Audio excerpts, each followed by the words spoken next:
The views, thoughts, and opinions expressed in the podcast belong solely to the hosts and not the host's past, present, or future employers.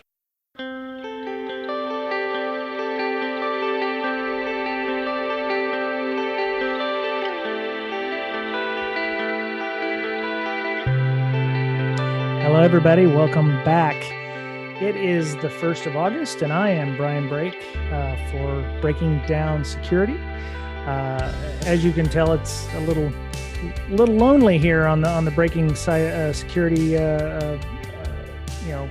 group here. Miss Berlin is currently traveling with a bunch of folks to something in Vegas called DEF CON. I'm assuming it's a stand reference or something like that. Anyway, but I understand that she's on the interstate highway system here in the United States heading towards Vegas.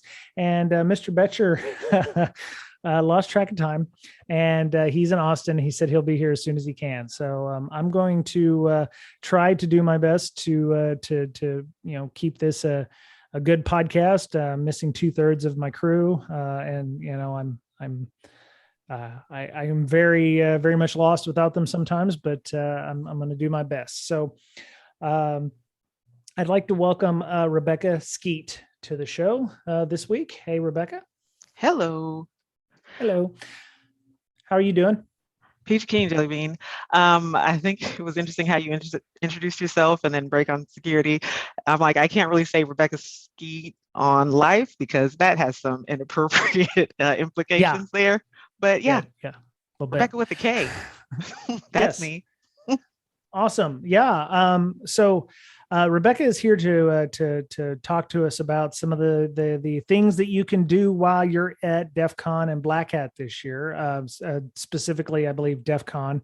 There's going to be a ton of stuff going on. She will be there or be around there, but I'd like to have her introduce herself and give us a little background on how she got into cybersecurity. Okay, so you're going to need to rein me in if I start going off on tangents. That's okay. Okay.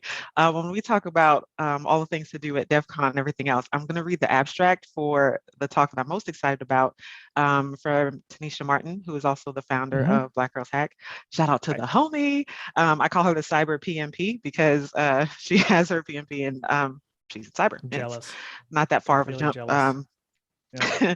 But as far as specific things to do in Black Hat and DEF CON, I'm going to say don't get hacked and have fun.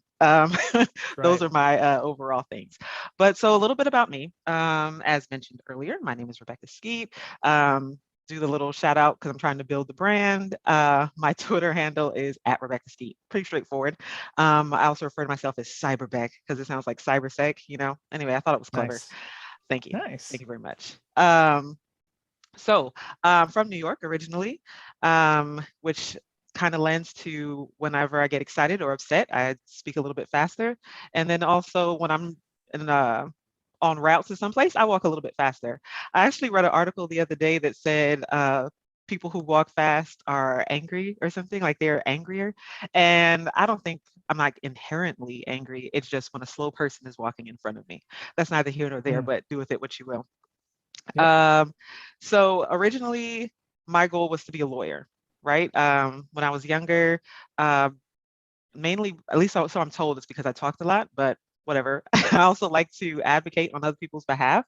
I feel like it's necessary for people to have a voice. And if some people feel that their voice is muted because they don't necessarily have the exact words or the opportunity to say what needs to be said, I feel obligated to say it for them. Sometimes that's appreciated and a good thing, and sometimes it's like, hey, keep it to yourself.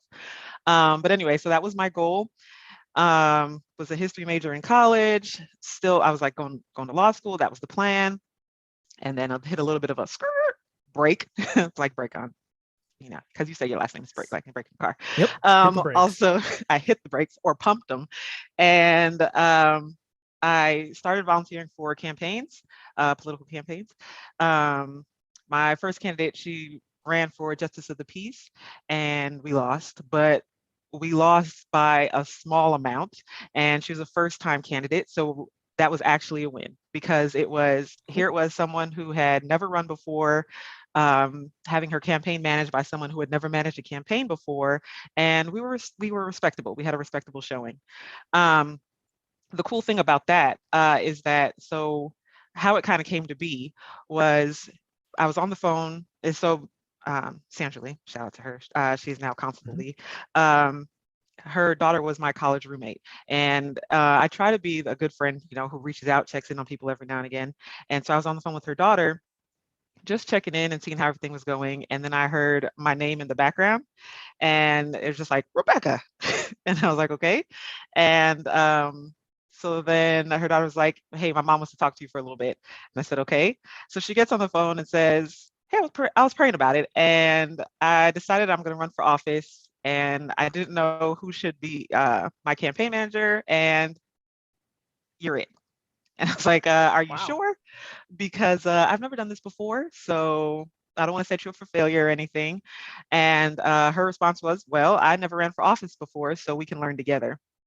And that's kind of been, um, I guess, for a foreshadowing of all of the awesome things that I've kind of tripped and fell into in my life is Mhm. one, aligning myself with people who see in me sometimes what I don't see in myself. And then the being open to learning and constantly being teachable. And so the fact that she was open to me learning on the job has kind of been fantastic. So anyway, I was like, all right, well, if you put your faith in me, let's do this. So like I said, ran that first election, lost. Then ran for state rep in 2016, lost that too. But was gaining more traction, had some more experience, and then she won for city council, and now she is a constable. So it's been kind of fantastic to witness that growth, and be part of it. So anyway, Very cool. uh, while I was working for her campaign, I was like, well, kind of need a part-time job to keep me busy during the day and make some extra income. Because first time candidate, it's not like we were rolling in the dough or anything like that. Right. So looked in the paper and saw that the Texas Rangers had a job fair. So I was like, okay. Now I'm from New York, so I was familiar with baseball. I'm a Yankee fan, by birth, because like Mhm. I'm from the Bronx. What other option is there? So I Right. was like, okay. So I went to the job fair, looked at a couple positions, and I was like, oh, I could be a tour guide. I kind of like to talk sometimes. I could point to things and make people ooh and ah.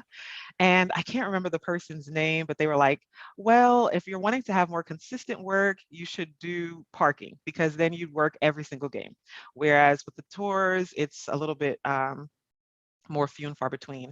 Mm. So I was like, okay, fine. Parking it is. So got a part-time seasonal job working in the parking lot.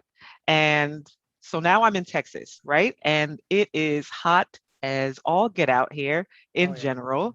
specifically in the summer. And then in a parking lot where you're flanked by cars and the sunlight is beating up off the concrete or pavement, whatever, wasn't the ideal situation. So it's like, would go back to school, or when someone would get married or what have you, and I'd go back to where I went to college, and they'd be like, hey, so what are you doing? Oh, working campaigns and working in the parking lot.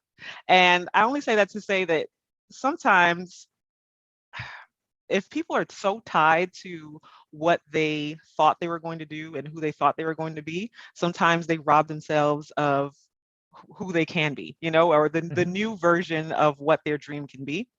Anyway, so in the parking lot, seasonal, having a good time. It was just my summer job, working campaigns, getting to know people, working in the community.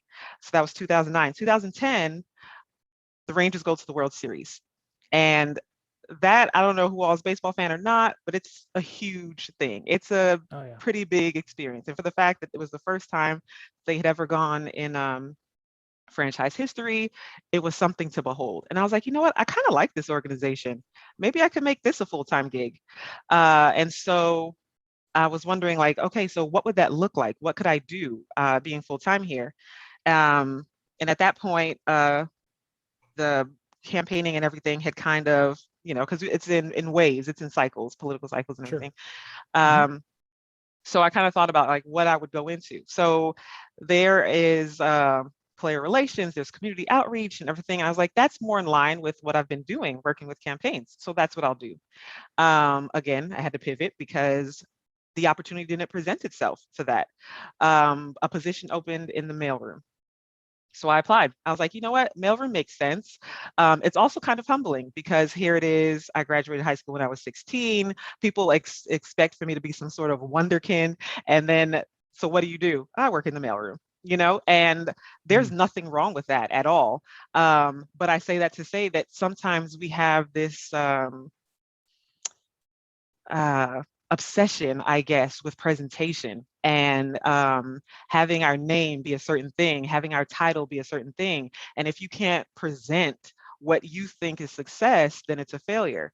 And I think that's contrary. Every success that I've ever achieved has come from a position of servitude. It has been whenever I have humbled myself and said, oh, when Mrs. Lee reached out and said, do you want to manage my campaign? That was a position of servitude for me. Yes, because I believe in you. I want to help. That opened up so many doors. I was able to go to the Women's Campaign School at Yale, which is the same place where Kate Gillibrand went. It's the same place where Giffords went, Lauren Underwood. And I got that Mm-hmm. opportunity because I was in a position of servitude and it presented itself to me. Nice. Same thing with when I was in the mailroom. It was whenever there was an opportunity to do something extra, whether I was getting paid for it or not, I volunteered. Mm. And it gained me favor, I suppose, in the eyes of many people who were in hiring positions. And so then worked the mailroom for a little bit. And then a couple years down the road, 2017, the VP of IT reaches out and says, hey, we're hiring and we were told you're the person to look at. And I said, well, who told you that? I'm not the most technical person. Like, I mean, I know the difference between a DVD and a Blu-ray, but that's that's about the extent of my technical prowess. Right. And so he said, well, it's a customer service position, and I heard that you have, stellar customer service. Now, again, Nice. service. When my sister opened her chiropractic clinic, I worked at her reception. I was her chiropractic assistant. It was some sort of service. Even though I've never been in IT, I have done some level of service since I started working when I was 15. So Mm-hmm. it's interesting how you can leverage different experiences and different backgrounds, and then everything will kind of line in. One thing specifically I kind of heard was a key. You see all of those notches and um, dings, or however the correct way to define those are. And while you're experiencing them, it's, I don't know what this is for. Ow, this kind of hurt. Oh, this is reshaping me. But then the moment when that key hits the lock that it was made for and things click, then it's like, okay, everything is in alignment. Now it makes sense. Right. And I've been blessed to have a lot of those moments. Yep. So, yeah, like I Well, told him I didn't really have a technical background, but hey, I'm a fast learner. I like to learn. So he said, perfect. You have the soft skills, which is hard to teach, and the technical skills we can teach. So I was like, all yep. right. So I started working the help desk. Um, Coordinator of IT customer service was my official title. Nice. And Nice. my plan of attack was whenever I saw a ticket and it was being closed, I would look at the notes. Okay, so what did you do? How did you attack this? How often do we see this? Thankfully, all of my coworkers were very good about answering questions because I had a lot of them, letting me shadow along. And then sometimes when I didn't necessarily feel comfortable enough to do something, giving me that extra goad of, no, you can do it. Go ahead. And thankfully, that was a really good training ground for me to get comfortable, kind of get my IT legs, as they were, underneath Mm-hmm. me. And then I found out about cyber. I don't even know what it Mm. was. I feel like I heard a podcast or something, and I mentioned to someone like it was like the the gateway drug or something, and it was like, Yes, oh, it is. hackable. What can be hacked? And this is that and the other. And so anyway, I was hooked. And it's just been so thrilling and interesting. And the more that I've learned, the more I learn of what I don't know, and the more Right. intrigued I am to learn more. One of the Right. things I like about IT and then cyber is that it's ever changing and evolving. And so, even though I was a noob, a little neophyte, if you will, I wasn't too far behind because things are always changing. There are so many different things that I can still get in on the ground floor on, Hmm. but there's still a rich history that I can learn and play catch up. The other thing I Right. really liked about the field is everyone seemed so excited to share information.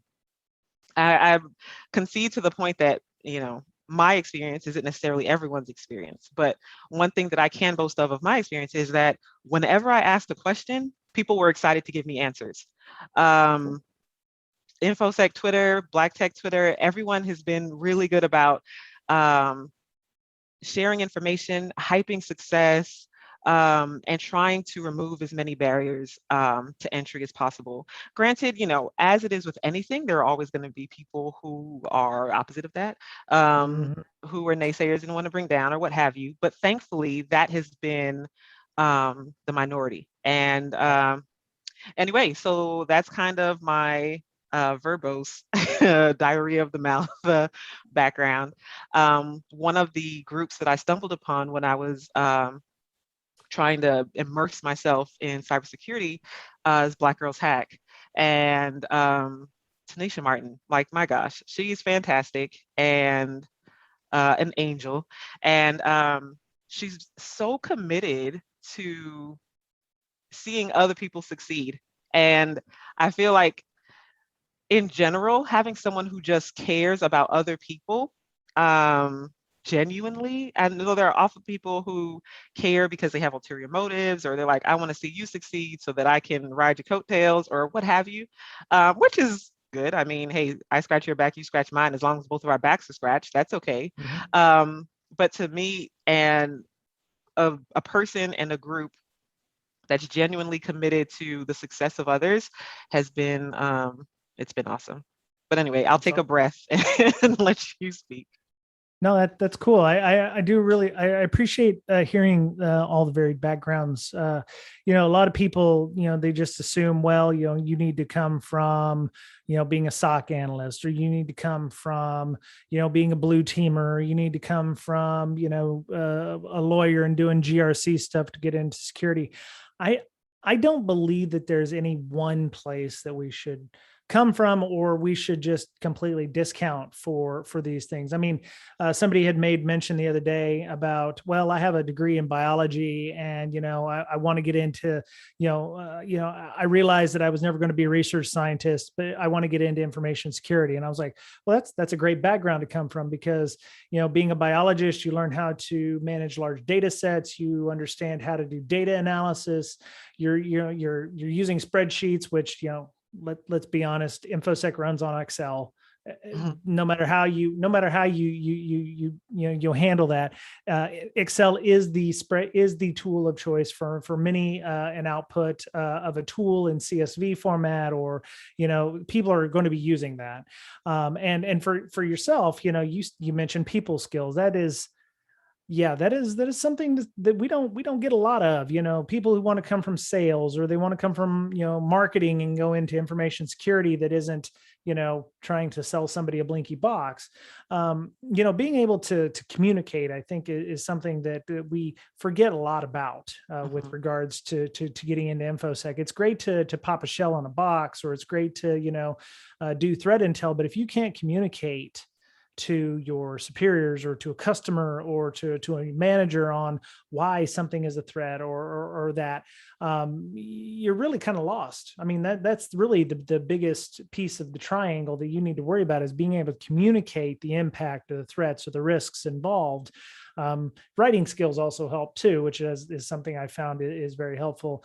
If you're good at writing things like reports, or being able to do that. So I don't think there's any one definitive, or even one or two definitive backgrounds that people from security, getting into security, can come from and go, well, I'm a chef, and they're like, well, you can't be in security because you were a chef or something.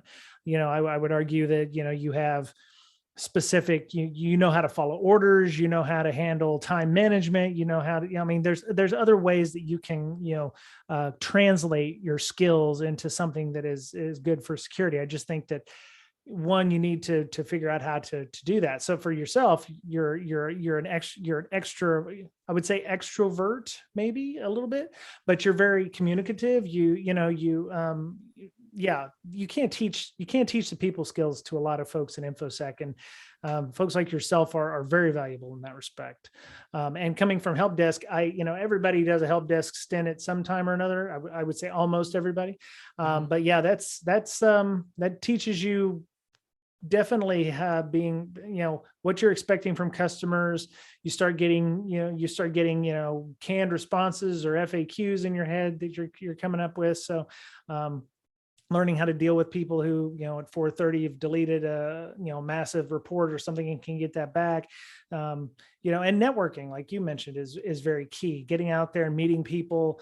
The recruiter reached out to you because, you're the person to know. So, I mean, getting in there and networking is another people skill that we don't teach enough folks to understand. They, something I had to learn the hard way, and I've mentioned that on the show a few times. So yeah, I'm glad you're with us here in the InfoSec community. So yeah, I would say I'm an extroverted introvert.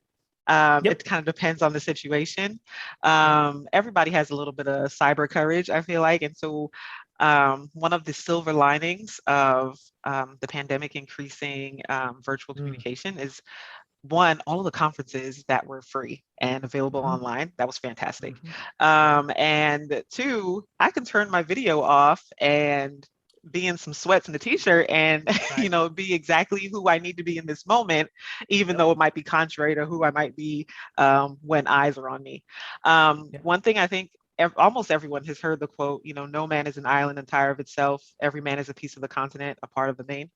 I think with the onset of IoT, everything is being connected, and if everything is being connected, everyone is being connected. And so I feel like that lends to the importance of diversity of thought, diversity of experience, because there are things that the person whose biomedical background will understand, and speaking to another doctor that I won't.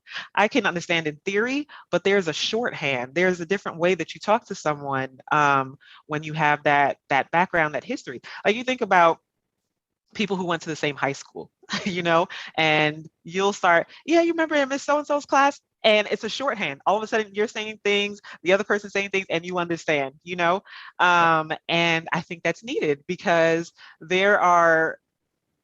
our adversaries are working together. They're doing whatever they need to do to be successful.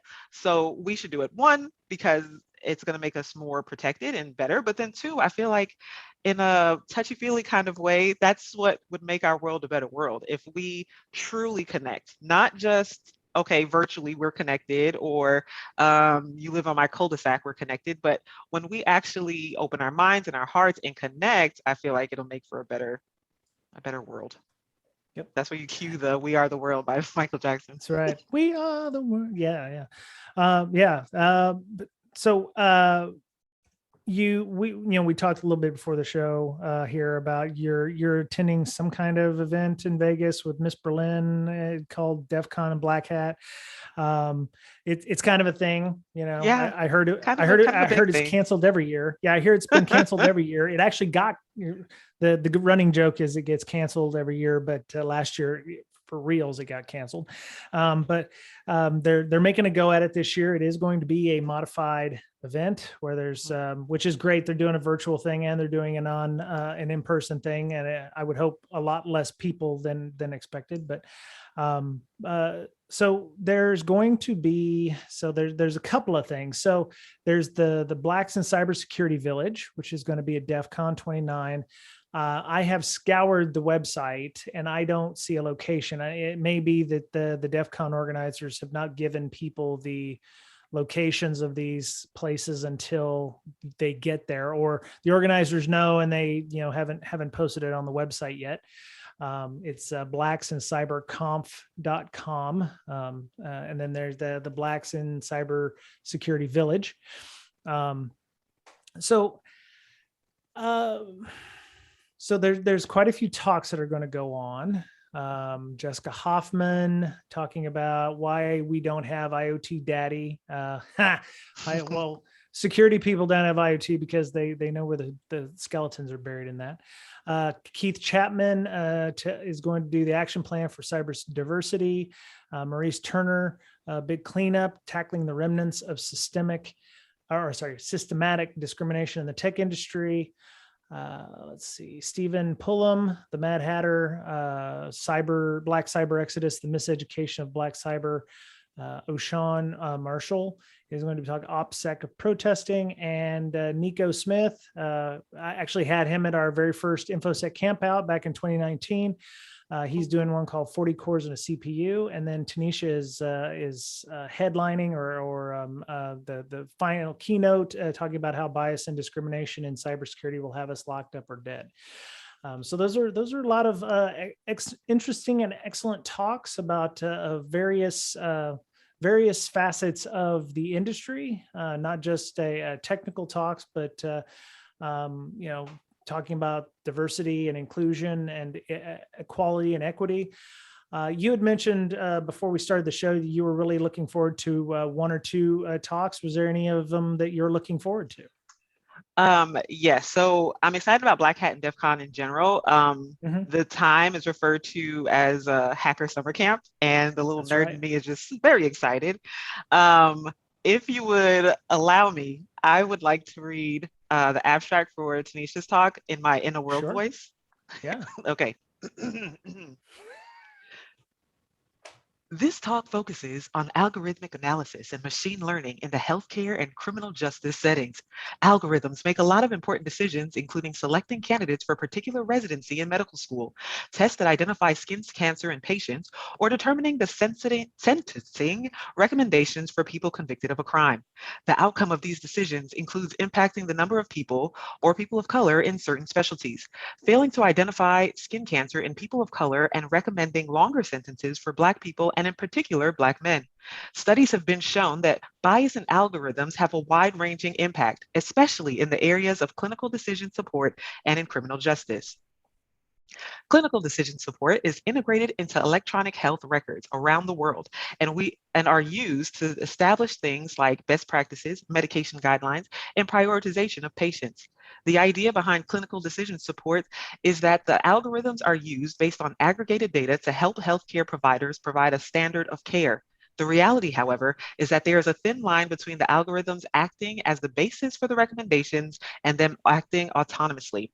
The aggregation of data and the formulation of algorithms by a largely homogeneous population results in bias and discrimination against people of color. In criminal justice, the racial impact of predictive policing is that Black people serve longer times in jail. In healthcare, the impact of algorithmic bias results in poorer health outcomes and failure to diagnose and treat patients of color. The result is that bias and discrimination in artificial intelligence will have members of the Black community incarcerated or dead. Dun, dun, dun. There were a couple of tongue twisters in there, but doesn't that sound awesome?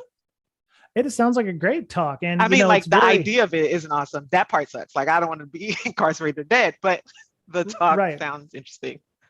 Yeah, this is not just in cybersecurity or in healthcare, but well, I mean, it actually is in healthcare. But I had seen a story on Market Watch talking about the NFL players calling for an end to an algorithm that assumes Black men have lower cognitive abilities. I've also seen, and I was watching New Amsterdam, which I don't normally pay attention to, but there was an episode where somebody who was going in for a procedure, there was an expected outcome, and it had something to do with the type of birth that occurred, but they had found out that the algorithm was weighted because of a specific outcome based on race, which is something they were either trying to get rid of on the show, or it's real and it's still out there and it's being used and they're trying to get rid of it. But yeah, I mean, algorithms, definitely, I would say, because they're built based on biases or on discriminative practices, or maybe data that was decided on back in the day and not really based in fact, you get those biases. They either they creep in, or they they're just passed along as fact, and then you find out that that's not the case. Kind of like the story. I was told that my great grandmother was a full-blooded Native American from the Cherokee tribe, and my wife had the same story she was told. And then we did 23andMe and found out, yeah, we're white. We're straight white from Northwest Europe. There's less than 1% Native American or First Nations. Not a drip or a drop, huh? Oh yeah, that was an interesting conversation to talk to Mama about. I was like, Mom, genetics, we aren't. Don't try.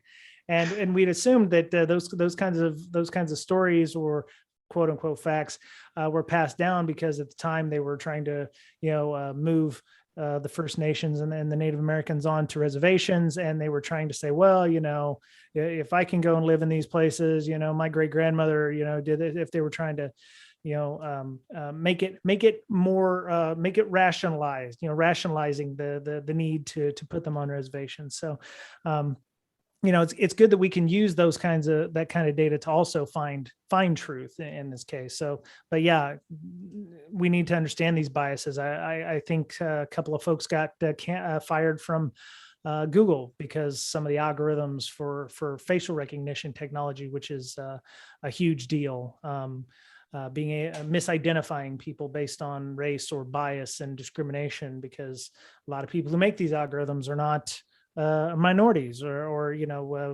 it doesn't, facial recognition software doesn't work on phones as well for some groups. So and I'll give people the benefit of the doubt and say that some people, I think it is intentional, but if you do what right?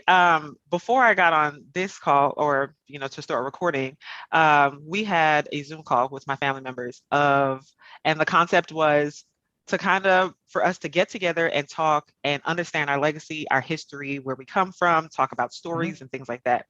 As a history major, as a person who, values history, it's important because it gives things context. One of my favorite quotes is, I don't know if my professor came up with it or not, but he said it often: history doesn't necessarily repeat itself, but it rhymes. And I think it's important to understand these things and to have these conversations, because there'll be something that maybe I think of because I see it every single day that you wouldn't give thought to because you have a different experience or what have you. And it might not be an intentional oversight. It's just, hey, it's just not on my mind. It's not something I considered. I was listening to a TED Talk the other day, and they were talking about, I don't know if they said the allegory of the elephant or the story of the elephant, something about the elephant. And there was a group of blind men, and they said, describe the elephant. And so one person touches the trunk and says, the elephant is like a thick snake. Okay. And then someone else touched the underbelly and was like, no, the elephant is soft. Someone else touched the leg. The elephant is like a tree trunk. Individually, they weren't wrong. They were describing what they knew, but it was on a micro level. But the benefit that we have when we come together is to have a wider view. We don't just, focus on the puzzle piece, but we see the full picture. And I think that's the importance of inclusivity. That's the importance of diversity of thought, experience, and background. Right. Yeah. No, that's great. I'm actually glad to see that. Is this the first year that the Blacks in Cyber Village has been going on at DEF CON and Black Hat, or has it happened before? Do you know? I think so. I'm pretty sure. For Blacks in Cyber, I'm a member of Black Girls Hack. I'm an admirer of Blacks in Cyber. I need to sign up for that as well. I'm pretty sure they started up as a meetup at DEF CON, and then it kind of blossomed from there. So yeah, I'm pretty sure this is their first time with a village and speaking. So that's fantastic too. Yeah, that's the other thing. Oh, sorry. Go ahead. Go ahead. I love the subcons that occur, that are independent of DEF CON and Black Hat. It's great that we're seeing this one. We saw the Diana Initiative also trying to work on things. There's Nauticon. I mean, there's a ton of them going on. I mean, but it's great to see the subcons and come out. That way, if you get tired of dealing with the the normal DEF CON stuff. There's always other places, other venues that you can go to get away to a more smaller, more intimate, more, I would say more purposeful. Cause at least for me, it's like, yes, there's a big, mass of people all thinking about the same thing or not thinking about the same thing. And it's good to have that little area carved out. I like to hang out in the mental health village with Miss Berlin, Hackers Health, trying to bring, exposure to mental health issues in InfoSec and cybersecurity. We tend to self-medicate sometimes to the detriment of ourselves. But I definitely love the Blacks of Cyber here and what it represents. Because yeah, so let me ask you a question. Would I be allowed to come to the Blacks and Cyber security community? I mean, I know that there's some people like with Diana Initiative, it was like, well, if I show up, I'm a white dude, and maybe there's just some places that, this needs to be a place where people who are, Black in cyber can come and talk about that without someone like myself, 40-year-old cishet white dude, coming in to, share that space. Is it a welcoming thing for everybody, or is it, hey, we're looking to just, work with Blacks in Cyber on this? So I cannot speak for Blacks in Cyber. I'm assuming you are. For everything that I've interacted with them, I would assume that you are. But as I mentioned, I'm not a representative of Blacks in Cybersecurity. I attend their events. I hype them up. We're co-conspirators, if you will. But I couldn't authoritatively speak on their behalf. For Black Girls Hack, I am recently the chief operating officer, so I can't speak for us. Yeah, I know that while we have a focus and we have a purpose to advocate for the inclusion and promotion of Black women in cybersecurity, we are not exclusive in that we would turn our back on anyone. Anyone who would like to link arms and lend their effort to the fight is welcome. So while we, like I said, we have a focus, we're trying to increase our representation in the field. All are welcome. You don't have to be Black, a woman, anything, and you can join and lend your effort to the fight. That's cool. Yeah, I sometimes I struggle with what it means to be a good ally, and I always wonder if I'm doing enough in this respect. I was more than I was honored to be just allowed into the Slack there for Black Girls Hack. I got introduced by Geechee Threat, which I'm glad she's on the mend. You need to follow Geechee Threat on Twitter. She's an awesome person, and she's had some medical issues, but she's out of the hospital now. I'm glad she's on the mend. But yeah, I'm glad we were able to make these connections. And I've been trying to. There's a lot of podcasts out there, and one of the things that we're trying to do is to bring more viewpoints to cybersecurity, and not everybody's experiences are the same. Not everybody was in the military, they got out, and now they're working in tailored operations or red team operations at some organization. They had to come from the GRC or the compliance folks or help desk or what have you.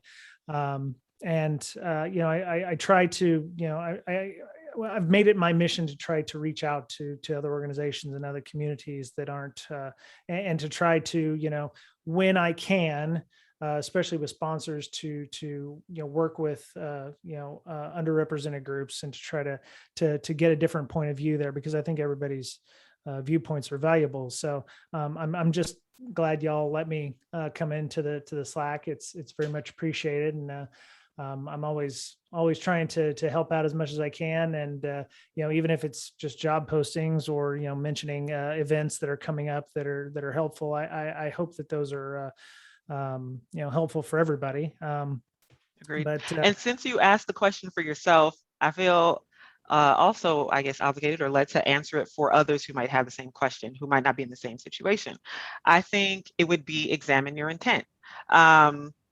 When everything was going on with the Stop Asian Hate, and I wanted to participate and I wanted to help, I myself am not Asian, but what was my goal? I don't want to get Right. into the conversation to center myself. I want to help amplify. I want to bring attention to. And so I feel like any group who is joining another group that has a primary focus, just examine what your intent is. If Right. your goal is to partner and bring about the realization of that group's goal, then by all means, welcome. But if the goal is to get into the conversation so that you can center yourself and speak about what you want, then you might want to draw back and re-examine or reassess. Right. You think about, like, if someone was joining Susan G. Komen, you know, you can talk about lupus if you want to, but there's a focus for that group, Mm-hmm. And Yeah. so if the person's desire is not to discuss or work on or bring about change or realization of the goal of the group, then it's necessary for that person to reassess what it is that they're truly intending to do. Right. Yeah. I know that there's the impetus sometimes to come in and be like, oh, I figured out the problem. Here's what you need all to do that. And it's like, yeah, no, you can't do that. You can't do that, guy. You can't come in and just say, well, this is what I think the solution is going to be, because it's not your, I wouldn't say it's not your problem to solve, but especially like myself, you can't come in and go, oh, here's how I can help you and whatever. And it's like, I'm not, that's not my job. Right. I shouldn't be doing that. But yeah. 100% on that. To put it in IT terms, could you imagine, and I'll say help desk because I wasn't help desk, going into like the networking side of the department and say, this is what you did wrong with routing. You need to do X, Y, Z. But meanwhile, they have plenty of tickets that are open, and there's Right. desktop issues that they haven't addressed. It's like there are more than enough things for you to do in your role for you to not step out of it and tell someone else what to do in theirs. Now, granted, when Right. we come together and we collaborate, then we can see how your role fits my role, how our roles can work together for our department and our organization to work together holistically. But I think sometimes that's what we kind of get into the weeds of, where someone who is, I like to mix metaphors and talk parables a lot, but the chef coming out and telling the valet driver what they're doing wrong, or the valet driver going in and telling the chef, you put too much salt in this. It's like, hey, you do what you're here to do, I'll do what I'm here to do, and then we'll make sure this whole thing gets done. Yep. So let me see. So the code there, so the Blacks in Cyber Village, they have a code of conduct, which is great. They do have a link on their website for an incident.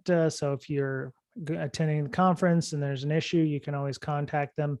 If you're having an issue, they have an allyship section on there talking about that.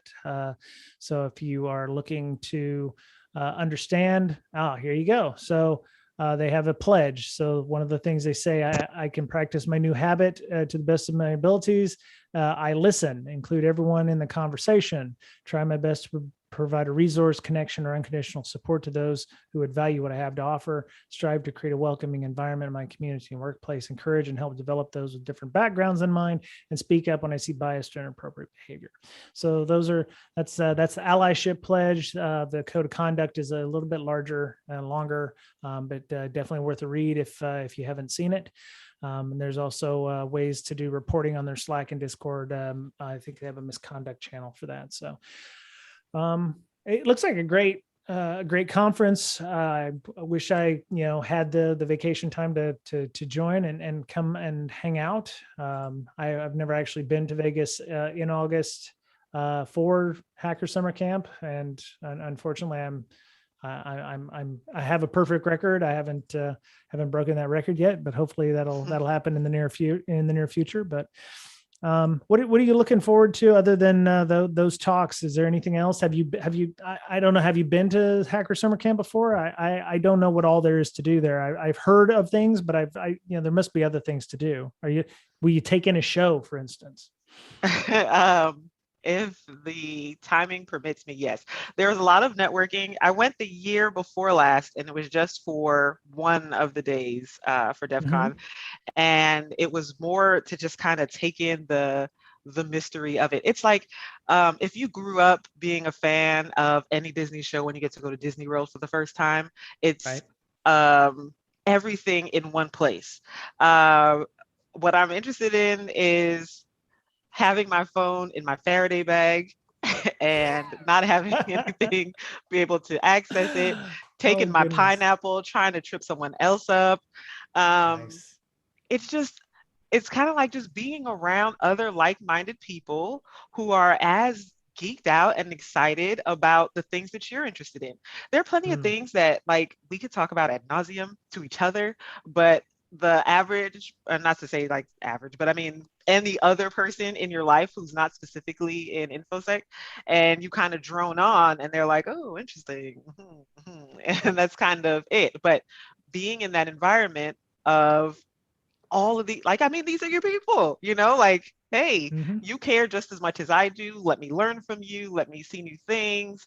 Um, that's what I'm excited about. I'm excited about, Nice. I know I don't know if you heard, I think one of the big things about when Dark Trace first came out, it was catching how the fish tank, the thermometer in the fish tank was being hacked in Hmm. the Yep. uh, casino. And so things like that, being in an environment where it's like, I think that's hella cool, think of any TV show you used to watch growing up where it was some high techies super cool thing, and it's like, hey, this is the pinnacle, this is where it happens. That's And right. so Yep. I'm excited about that. um yeah. Yeah, because Oh, if also, it, oh, go sorry, go ahead. ahead. I remembered FuzzCon. We were talking about Oh yeah. smaller cons that are happening around. And Hmm. Hmm. so one of the things that's happening at FuzzCon is we're participating in a cyber family feud. And Okay. the winnings get donated to Black Girls Hack, or at least that's who we're, playing on behalf of. So Nice. that's going to be pretty cool too. I've always wanted to be Very on Family nice. Feud, and then now I get to couple that with cybersecurity. Very nice. Yeah.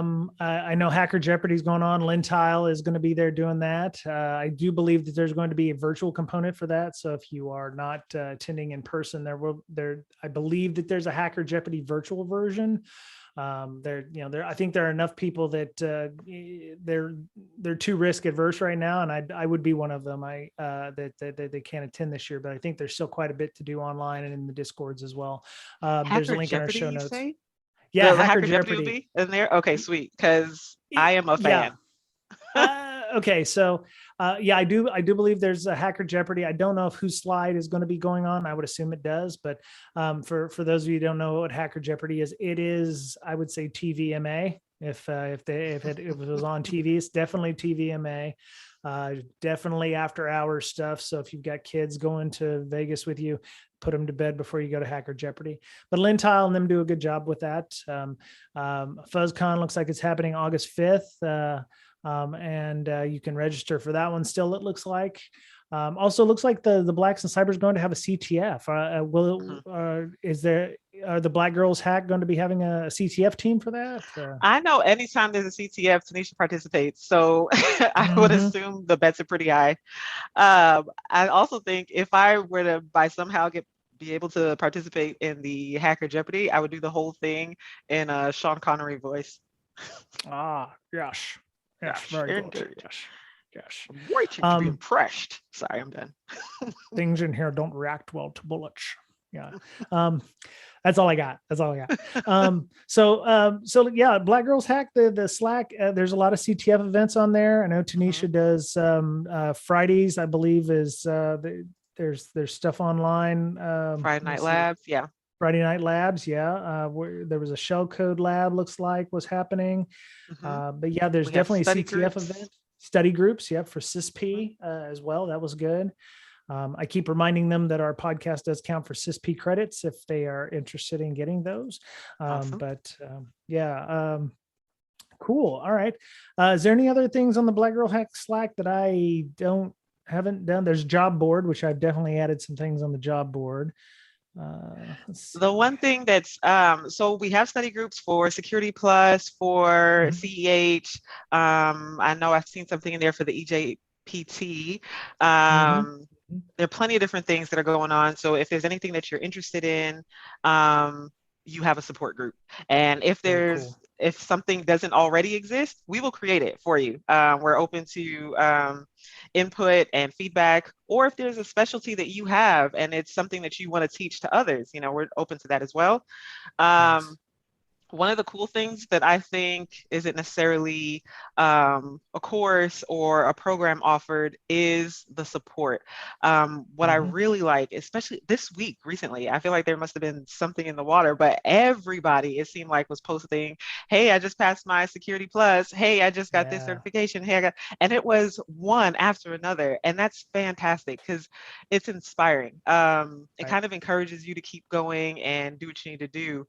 Um, there was in one of our channels, I don't remember which one it was, but one of our members had mentioned that for work, they did a lot of work with Microsoft and everything else. And they saw that there was a certification for things like security fundamentals and identity management or something like that. And they're like, hey, there's a course. This is the link to it.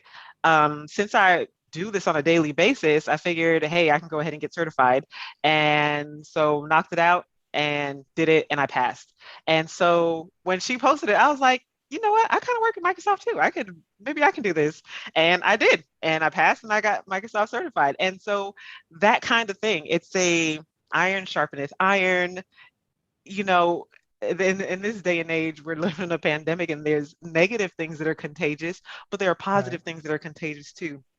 Yep. And being surrounded by people who just want the best and who are investing in themselves, it encourages you to invest in yourself as well. So if you're in need of a tribe and you just want to be encouraged, I think it's an awesome group to join. One of the first things that Tanisha had said whenever I first joined was we had a one-on-one Zoom, and she was like, hey, what are your plans? What do you want to do? And how can we best help you? And that's awesome. One, because it forced me to think about, like, what are my plans? Like, yeah, I want to be successful. I want to do things, but what does that mean? What does that look like? What road does that take? And it's awesome because they help narrow the path in a good way. The road is wide. You can go wherever you want, but it helps giving that focus and that laser vision. So that's a benefit there. We also have vouchers for discounted costs. Just started this thing, BGH Cares. So we are mindful of different needs that some of our members might have and supplementing that. I think it was what do they say? A love child? That sounds bad. Labor of love. That's it. Labor of There love you go. of one of our board members. And so that's awesome. And then we have people like you who share, job postings and everything else. And it's like, there have been a couple jobs where I might not have necessarily applied, but I look at it and I see what's required so that I can make sure that I'm staying competitive. So that's a value too. And anyway, I'm very much I don't know, talking about it makes me happy. It gasses me up because I genuinely care about people, and I genuinely care about people achieving their goals, achieving their dreams, and making this world a better place. And it's so encouraging and reaffirming to be surrounded by other people who feel the same. So, yeah, I love that. Yeah.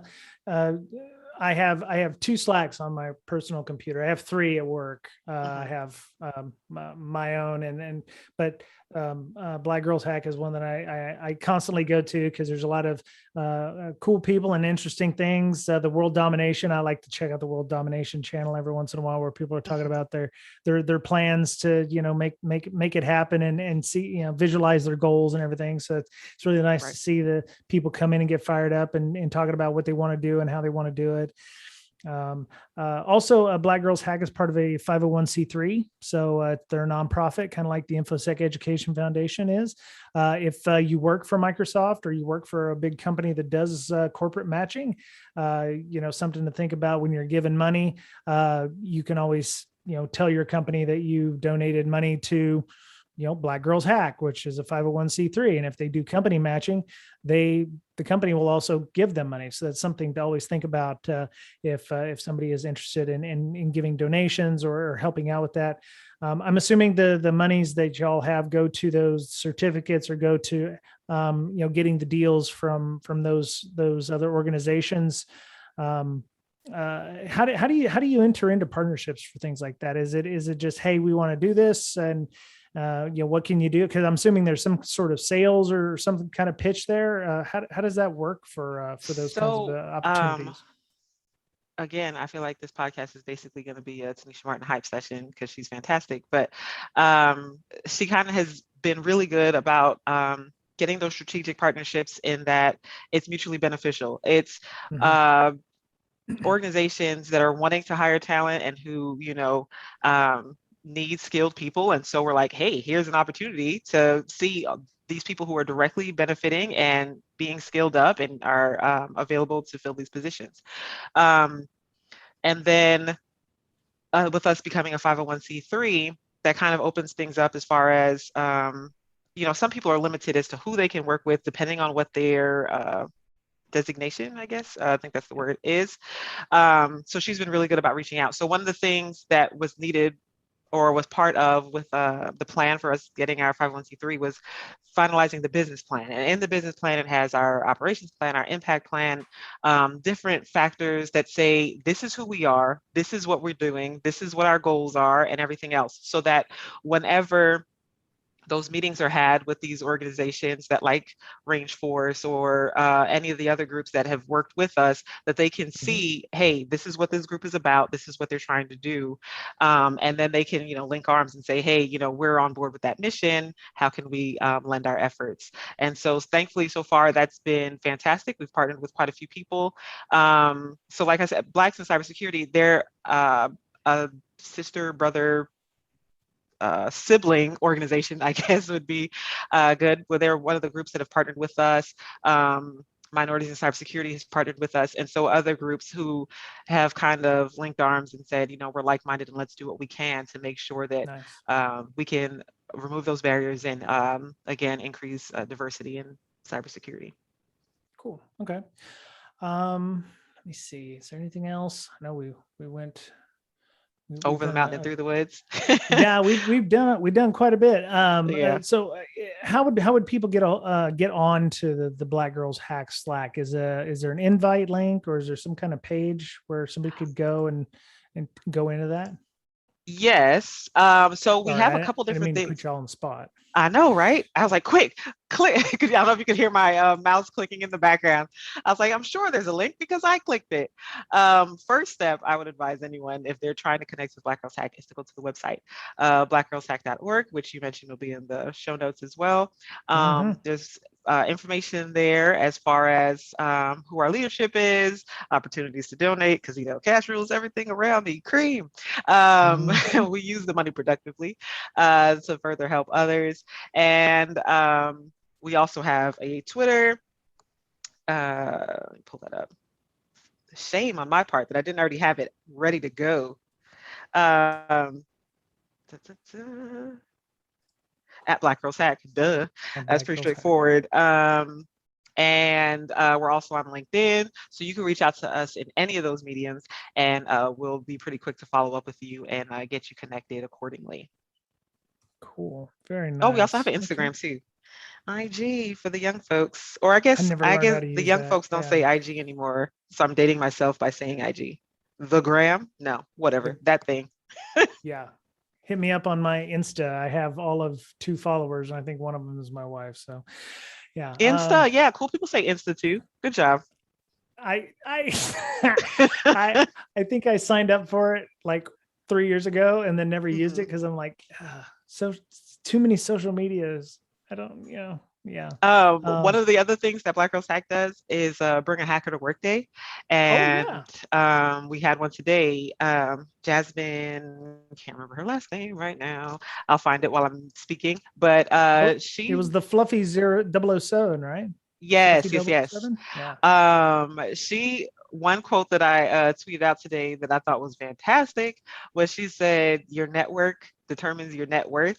And sometimes it's those simple things that just like kick you, and you're like, "Oh, well, look at that." And it was just kind of like opening yourself up to new opportunities. Go to different events, put your name out there. She mentioned how. She's like, if someone is hiring and you have all of the same qualifications, person A as person B. And the only difference is that the um, hiring manager knows person A, then person A might be more likely to get the job. So it's Oh yeah. good to make sure that you network and let people know who you are. Jasmine Jackson, that's her name. Yep. And then you were right, you had her Twitter handle. But yeah, anyway, it was really good. And she was kind of talking too about how she attended an event and was just speaking on something that she was passionate about. She volunteered and was speaking about it. And then I think it was a dean or something for a university heard her and said, Mm-hmm. "Hey, you're awesome. Do you want to be an adjunct professor?" And I was like, wow. Sometimes, Nice. and it kind of reinforced the idea of showing up. You might not Right. always know everything. Even though I'm talking a whole lot, I still felt nervous before I signed into this podcast because it's like, what if I leave some dead silence? What if I'm not exactly interesting? We all have these what ifs and we question ourselves, but the thing is to Oh not yeah. get in your own way. You mentioned the Diana initiative earlier. Mm-hmm. I volunteered this year as a community manager, and Nice. so I was just there was the time that I was slotted to work because I was working for the Career Village. I was still at work, and Oh. I thought I'd be done by then. Um, but things went longer, and so it was taking a little bit longer. So I was like, okay, well, let me just go ahead and put in the chat, hey, can someone take my shift because this project that I'm working on is taking longer. I thought I'd be done by now, and I'm not. Um, but it was like 15 minutes till my shift. And I was like, let me not shirk that responsibility. I'd feel horrible. Right. So I had to do a little bit of, plates spinning on what are those little things the plates spin on? But anyway, they were spinning in the air and Mm-hmm. also juggling the bowling pins. But I'm glad I joined because one, I was able to do what it was that I committed to doing. And then two, um, I had gotten a couple of mock interviews and resume reviews scheduled, but then there was a kind of lull in that activity because it was towards the end of the day and no one else was signing up for time. So I could kind of just participate in the event. And one of the speakers was talking about how whenever they have events, it's harder, or not necessarily harder, but they had to put more effort into making sure that they had a diverse panel Mm. because the resources, I mean, it would be easy to get a white male because there's a lot of them. And so she was Mm-hmm. like, so it's not that I'm trying to exclude anyone. It's just, hey, I'm grabbing from the pool that's available. So I put in the chat, hey, Black Girls Hack is a good resource if you need something, if you want to pull for some Nice. people.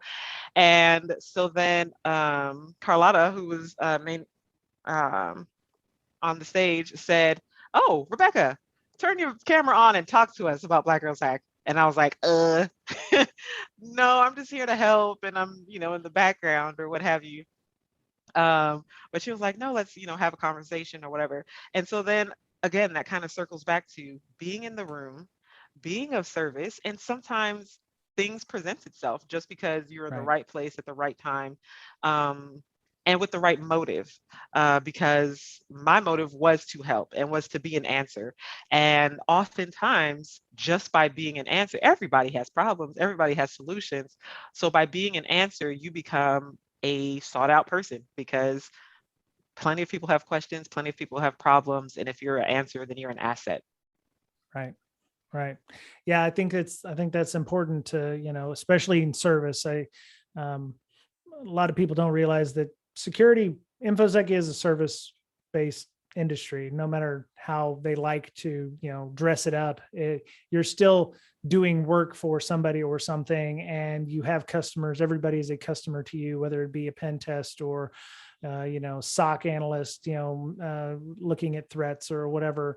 And what you're doing is excellent there. It's, you're being in service to lend awareness, and works towards communication, and it plays definitely your strengths, which is awesome. So it's amazing the work that is being done by so many others. I sometimes feel like I'm not doing enough with just the podcast and stuff, but I do what I can to try to get a leg up for folks or help make introductions. And sometimes like yourself, you make a huge impact by doing that, and you should be applauded for doing so. So that's excellent. Thank you. Good for Also, you. Yeah. don't minimize your contribution. Because you think of a grenade, that little pin, it's pretty important. Sometimes I feel like my hand is clasped around the grenade, not Yeah. not throwing it somewhere else. But cool. Yeah. So we've talked for an hour. Can you believe that? Wow. And we haven't I feel even like gotten I to the talked for social engineering 45 part. minutes. I apologize. No, it's okay. I'm one who, if you've ever listened to this show, I don't like dead air either. So I will try to fill that up with nervousness and rambling and kind of like what I'm doing now. Anyway, Mine's go-to are dad jokes. Dad. Oh no! Now I have to hear the dad joke, and then I have to do it in like a stagey kind of voice. So it's like, hey, how do you find Will Smith in the snow? Oh no! How do you find Will Smith in the snow? You check for Fresh Prince, but oh wow! Delivery on that, I think, was pretty good. That's excellent. Okay, I'm gonna give a shout out to my friend Emily Harris, who I stole this joke from. Are you ready? Okay. All right. What kind of animal would Mayo be and why? What kind of animal would Mayo be and why? I don't know. A horse, because Mayo neighs. Oh man, I love me some puns. I love some word puns, and that one, yeah, that's definitely a dad joke. Well done. That was a gem. Thank you. That's a good one. Much. Yeah, I do like that. I keep a little repository for moments such as these. There's nothing wrong with them. I won't lie. But of course, I'm a dad, so it is what it is. So, that was our show for this week. You can find show notes for this and all of our shows at www.breakingsecurity.com. You can also find an RSS link on the site to add to your favorite podcatcher. You can find all of us on Twitter. Miss Berlin can be found at InfoSyster, INFOSYSTIR. Mr. Betcher can be found at BetcherPwned, BOETTCHERPWNED. And you can follow me on Twitter at Brian Brake, BRYANBRAKE. We have a Slack. Come join us on our Slack. A lot of great things going on there. A lot of channels of various InfoSec-related subjects. You can get an invite on Twitter by emailing our official Twitter handle for the show at Brakesec, BRAKESEC, or you can email us at bds.podcast@gmail.com. Thank you to all of our Patreon supporters for their monetary assistance by offsetting costs involved in putting out a weekly show. Zoom fees, Libsyn hosting, domain purchase, renewal, equipment upgrades, time and effort building the community we have. We appreciate all of your help and support. If you'd like a t-shirt, stickers, coffee mug, or just to show your support for the show, you can check out our TPub site, www.tpublic.com/user/BDS podcast. We thrive on your feedback. A quick 5-star comment on iTunes or Google Play Store or your favorite streaming service, Spotify, Pandora, what have you, go a long way to gaining us additional visibility. It takes no time at all, and we appreciate your help in spreading the word. That was it for Breaking Down Security this week. Be safe, be well, be kind to one another, take care of yourself because you're the only you have, and we'll talk to you again soon.